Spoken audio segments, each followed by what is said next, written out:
Nah, masa sekarang itu kan ya jauh beda banget ya dengan zaman yang dulu itu. Sekarang tuh lebih banyak pilihan menurut saya. Bahkan yang pilihan yang istilahnya negatif pun tuh banyak, istilahnya marriage itu sama gitu ya, lesbi, gay, apa segala macam itu udah jadi hal yang normal gitu.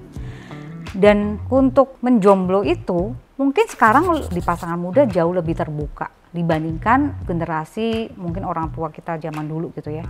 Anaknya aja udah umur 25-an, belum punya pacar, udah bingung gitu. Kok belum punya pacar sih? Kapan pacarannya? Nanti udah pacaran kapan nikahnya? Apa segala macam. Nggak pernah berhenti gitu. Karena itu tuh kayak semacam kayak udah kebiasaan gitu. Orang usianya seperti itu harus menikah. Sebenarnya kalau kita ngelihat dari Alkitab sendiri kan marriage itu bukan suatu hal yang keharusan gitu. Meskipun di Kejadian 1 ayat 26 itu memang sudah ada gitu, beranak cucu lah apa segala macam gitu. Memang Tuhan menciptakan manusia untuk itu, tujuan untuk itu. Tapi sebenarnya kalau kita ngelihat juga Paulus itu juga nggak married gitu ya.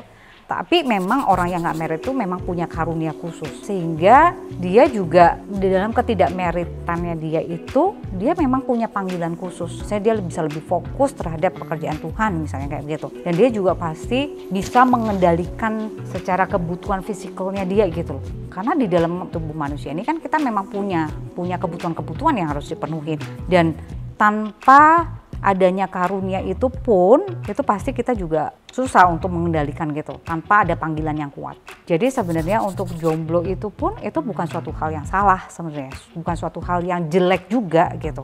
Kalau memang kita tahu tujuannya untuk itu dan kita memang bisa mempertahankan dan kita bisa tetap pede kok dengan jomblo itu gitu, nggak usah minder, nggak usah karena saya nggak ada yang mau gitu ya, bukan itu juga gitu, karena saya tahu tujuannya, kenapa saya nggak married, ataupun kalau memang panggilan kita untuk menikah pun itu sebenarnya memang panggilan gitu, bukan karena saya harus menikah, ya jadi itu memang suatu pilihan sih sebenarnya.